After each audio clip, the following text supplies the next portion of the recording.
Along with the senior leaders of the Aam Aadmi Party came to visit us at the office, and we decided we'll meet the media together. And now he will say why he came to meet us.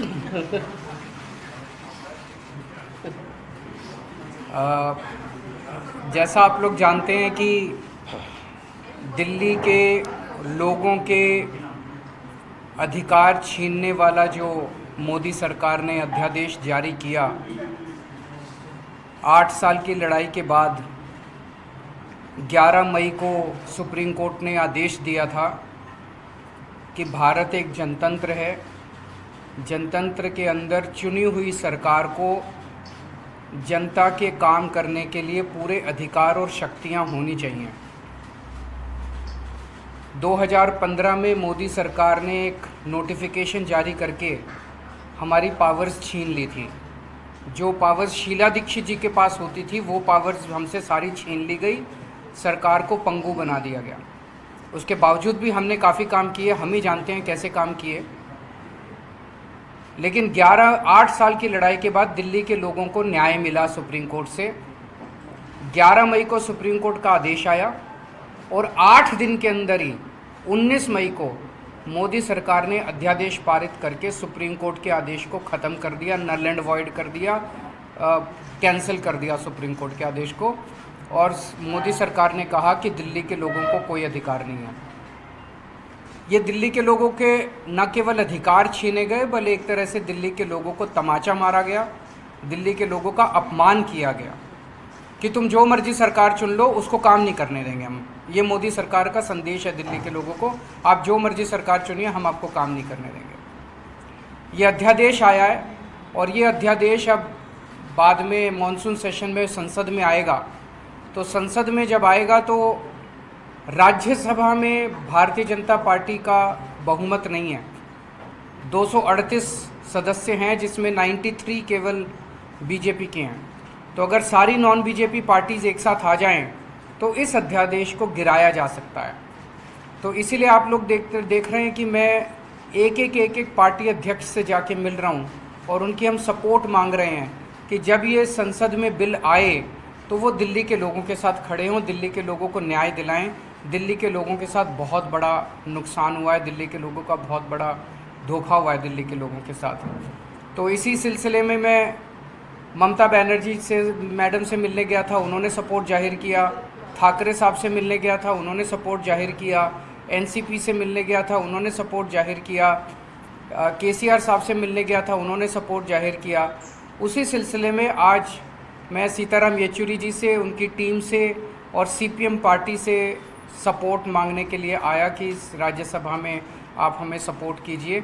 और मैं तहे दिल से शुक्रिया अदा करता हूँ sir कि आपने आप अपनी तरफ से और पार्टी की तरफ से दिल्ली के लोगों के साथ खड़े होने का आपने निर्णय लिया, हमें सपोर्ट दिया। और आज आपके दफ्तर में जब हम आए, आपने इतना मान सम्मान दिया। We are very grateful to you. Thank you sir. Thank you, बहुत शुक्रिया आप और आपकी टीम हमारे दफ्तर आए। और जहाँ तक मार्क्सवादी कम्युनिस्ट पार्टी का सवाल है, 19 मई को ये अध्यादेश जारी किया मोदी सरकार ने। 20 मई को हमने इसका पूर्ण खंडन किया। हमने कहा ये हमारे देश की संवैधानिक व्यवस्था और जनतंत्र के खिलाफ है। और एक तरह से देखें, ये कंटेंट ऑफ कोर्ट भी बनता है कि कोर्ट ने इस तरीके से वर्डिक्ट दिया और उसको आप रिवर्स कर रहे हो कि ऑर्डिनेंस के थ्रू। बुनियादी जो स्तंभ है हमारे संविधान के, उनमें से एक है फेडरलिज्म, यानी केंद्र और राज्य की सरकार के बीच में। अब सेंटर और स्टेट्स के बीच में जो रिलेशंस है उसको तो पूरा टोटली उल्लंघन करते हुए डिस्ट्रॉय कर रहा है ये मोदी सरकार। अब स्टेट्स के अधिकारों के ऊपर बहुत हमले हो रहे हैं, बहुत तरीके के हमले हो रहे हैं। और उनमें से ये एक बहुत ही ब्रेजन तरीके से, जिस तरीके से ये ऑर्डिनेंस लिया गया, ये हमारे संविधान का उल्लंघन है। हम उस हिसाब से इसका पूरा का पूरा विरोध करते हैं, खंडन किया है। और राज्यसभा में या कहीं पर भी जब मौका मिलेगा इसके ऊपर वोट डालने की, हम इसका विरोध में डालेंगे। सीपीआई ये हम प्रतिबद्ध हैं। हमारी अपील है बाकी सब पार्टियों से, यहाँ पे सवाल पॉलिटिकल पार्टियों के बीच में नहीं है। ये सीपीएम या आप या कांग्रेस या आरजेडी, मतलब सवाल वो नहीं है। सवाल ये है कि देश का संविधान, संवैधानिक व्यवस्था, उसके ऊपर जो हमले हो रहे हैं उससे डटकर मुकाबला अगर नहीं करेंगे तो एक तानाशाही व्यवस्था ही नहीं, लेकिन हमारे देश के अंदर उससे भी बुरा एक फांसीवादी रुझान के साथ ये देश को चलाने की जो कोशिश है वो खतरा सामने आएगा। तो इसलिए हमारी अपील सबसे है, और ख़ास तौर से उन पार्टियों में जिन्होंने अभी तक इसका खंडन नहीं किया, उन पार्टियों से है कि आप समझ लीजिए आज दिल्ली सरकार के साथ हो सकती है, कल को हो सकता है केरल की सरकार हो जहाँ पर हमारी सरकार है, अब राजस्थान या बाकी जगह पर जहाँ पे कांग्रेस की सरकार है, हिमाचल प्रदेश, या आपके रीजनल पार्टीज़ की सरकारें जो है उड़ीसा में, आंध्रा में और तेलंगाना में या तमिलनाडु में, इन सब के लिए ये एक खतरा है कि जो भी विपक्षी पार्टी का सरकार है उसको डिस्टेबलाइज करने के लिए किसी भी हद तक जा सकती है ये मोदी सरकार, इसको रोकना है। तो हमारी अपील सबसे है, खासतौर से सबसे बड़ी विपक्षी पार्टी कांग्रेस कि आप आइए यहाँ पर सब मिलकर हम जो है संविधान की रक्षा करें, और जो इस संविधान को उल्लंघन की बात छोड़िए, इस संविधान के ऊपर हमला कर रहे हैं इस तरीके से, उनके खिलाफ जुटकर मुकाबला करें। ये है मेन मुद्दा, और यहाँ पर हमारी पूर्ण सहमति केजरीवाल साहब से, उनकी सरकार से, और इस अधिवेशन के खिलाफ उनकी लड़ाई में मार्क्सवादी कम्युनिस्ट पार्टी की पूर्ण सहमति है। सीएम साहब, आप कांग्रेस से कह रहे थे समय मांगने जाएंगे, उनके यहाँ जब चर्चा हुई दिल्ली के नेताओं को बुलाया गया तो कई लोगों ने विरोध किया कि ना तो आपके साथ गठबंधन हो, ना ही अध्यादेश पर सपोर्ट हो। अब महासचिव कह रहे हैं कि देखिए कांग्रेस को आना चाहिए, आपको लग रहा है कहीं असमंजस की स्थिति बनेगी ऐसे? देखिए, मैं जो अखबारों में पढ़ रहा हूँ और उनके बयान सुन रहा हूँ, वो बता रहे हैं केजरीवाल को सपोर्ट नहीं करेंगे, केजरीवाल ऐसा है, केजरीवाल वैसा है। ये मुद्दा केजरीवाल का नहीं है, मैं इम्पोर्टेंट नहीं हूँ, ये मुद्दा देश के जनतंत्र का है, दिल्ली के लोगों का जो अपमान हुआ है ये मुद्दा उसका है, संविधान का है। मेरी उनसे निवेदन है कि केजरीवाल को छोड़ दीजिए, केजरीवाल को सपोर्ट मत कीजिए, लेकिन मोदी सरकार ने जो दिल्ली के लोगों का अपमान किया, दिल्ली के लोगों की सारी शक्ति छीन ली, तो दिल्ली के लोगों के साथ खड़े हुई है। आज इन्होंने दिल्ली के साथ किया है, जैसा अभी येचुरी साहब ने कहा, कल को अगर ये राजस्थान सरकार के साथ खड़े होते हैं, के राजस्थान के खिलाफ ऐसा ऑर्डिनेंस पास करते हैं, तो हम उसके खिलाफ खड़े होंगे। हम ये नहीं कहेंगे ये कांग्रेस का मामला है कि बीजेपी का मामला है, ये देश का मामला है, तो हमें देश के साथ खड़े होना है। तो उन्हें यही तय करना है कि वो मोदी जी के साथ खड़े हैं कि जनता के साथ खड़े हैं।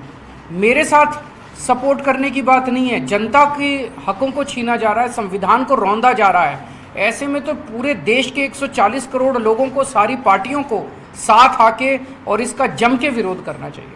मेरा सवाल दोनों से है कि सुप्रीम कोर्ट को दो मोटो जो है तो वो लेना चाहिए था, कंटेम्प्ट हो रहा है, आप ऐसा कह रहे हैं?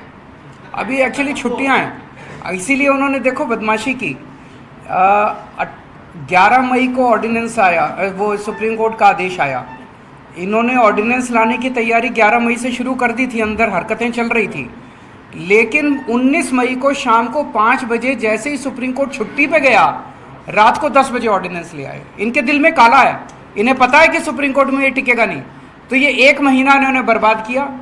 तो अब ये ऑर्डिनेंस को इन्होंने, एक तो सुप्रीम कोर्ट में चैलेंज हम करेंगे ही करेंगे, सुप्रीम कोर्ट जैसे ही खुलेगा हम सुप्रीम कोर्ट भी जाएंगे, लेकिन जब ये राज्यसभा में आए तो सारी पार्टियों को मिलकर एक संदेश देना चाहिए कि हम चाहे किसी भी पार्टी से हो, इस पार्टी से हो या उस पार्टी, देश सुप्रीम है।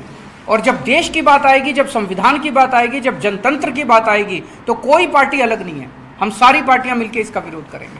दिल्ली के घटना पर भी आपकी प्रतिक्रिया चाहिए जो घटी है शाबा डेयरी में, वहाँ पर एक निर्मम हत्या कर दी गई और खुलेआम उस युवक ने हत्या की और सीसीटीवी में वो सब नजर आ रहा है। वो हम लोगों ने देखा, बहुत बहुत बहुत दर्दनाक हादसा है, और मतलब वो देखा नहीं जाता, जिस तरह से चाकू गोद के और उसके बाद पत्थर से उस बच्ची का सर फोड़ दिया गया। तो उसकी जितने भी कठोर से कठोर शब्दों में निंदा की जाए, और हम समझते हैं वो लड़का पकड़ा गया है, उसको कठोर से कठोर सज़ा दिलाने के लिए दिल्ली सरकार जो है कोर्ट के अंदर बड़े से बड़ा वकील खड़ा करेगी। और लेकिन ओवरऑल दिल्ली की लॉ एंड ऑर्डर सिचुएशन को लेके हम काफ़ी चिंतित हैं और हम एलजी साहब से निवेदन करेंगे कि हमारे काम हमें कर लेने दीजिए, आप अपने काम कीजिए। आपको संविधान ने जो काम दिए हुए हैं वो काम आप करें, हमें जो संविधान ने काम दिए हुए हैं हम करें, तो ज़्यादा शोभा भी होएगी और ठीक भी रहेगा।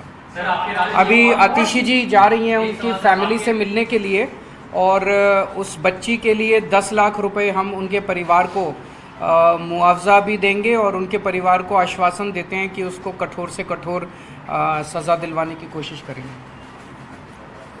सर भाई, जो इसका- मिडिल ईस्ट प्रोटेस्टर धरने पर बैठे थे, अरे यार, यहाँ पर जिस सवाल पे हम आए हैं उसके उसी- बारे में पूछो। अब दुनिया के सब इश्यूज के Thank you. अब टर्की में एर्दोगन जीत गया, उसमें टिप्पणी मांगो आप, क्या मतलब है?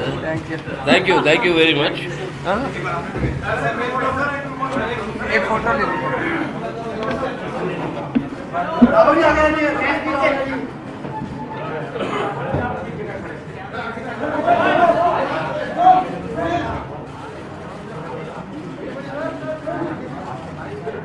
Thank you.